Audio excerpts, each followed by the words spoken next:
I don't think that they ever would have even bothered to claim themselves to be a civilization if they had not encountered actual civilizations and felt inferior once they encountered them. When they encountered the Muslims, for example, it gave them some idea of something that they didn't have in terms of prestige, something that they could brag about, or what have you. Without having done that, I don't think they ever would have even tried to pretend to be a civilization.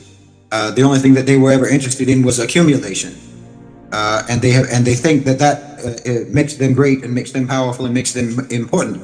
But then when they encountered actually civilized people, and it's not only the Muslims, it's many societies around the world that are civilized and were civilized, that they encountered, and realized that this is another thing that we need to try to add to our prestige and our power. But they never understood, like what I was talking about earlier with regards to the difference between the laws and the underlying values of the laws. The underlying values of the laws that America has, and why they have so many, is because they have contempt for people. They have contempt for human beings, and they believe that human beings, if they are not held in check very rigidly, will go crazy, will run amok. This is what they think about people, and I've mentioned it before. This is why also you always see in their movies, in their popular entertainment, that if there's like a post-apocalyptic or a zombie apocalypse type movie, everyone goes renegade. No one has any values. Everyone behaves savagely. This is the view that they take of human beings. So they think that they have to put all of these rules and these regulations and so forth in place because people don't know how to act. People don't know how to act right on their own. But that's because you never civilized your people, because you never understood the underlying values of real civilizations that refined their people, that made their people moral, that made their people principled, that made their people ethical. They never understood that.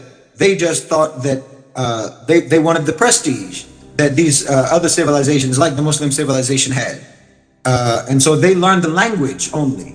They just learned the language of values, the language of principles, the language of honor and virtue and so forth. But they never believed actually in those things. They never tried to inculcate those things in their population.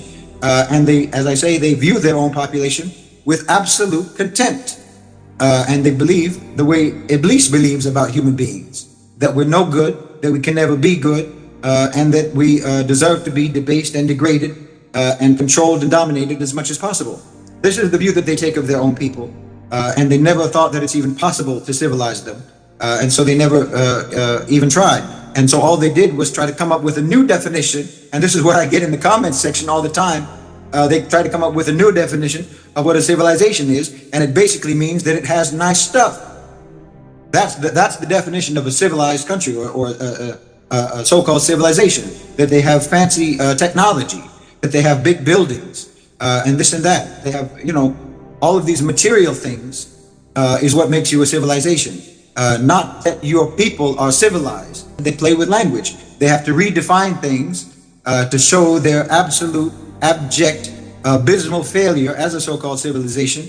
They redefine abysmal failure as glowing success. And this is what, this is how they present themselves to the world. They call everything that they're doing the opposite of what they're doing, and they paint a nice, pretty coat over it to make you think that it is what civilized people are, so that they can trick civilized people, so that they can trick, for example, the Muslim world. They can try to trick civilizations in Africa, civilizations in Latin America, civilizations in Asia that are unquestionably more refined and more civilized than they are, but they'll try to use the words that resonate with us to make us think that they're like us in terms of their level of refinement and moral advancement. But they never have focused on that at all. That has never been a priority for them, and it's not even something they think is possible. So no, it's not a civilization whatsoever. By any real definition of the word, the West has done everything possible to avoid ever civilizing.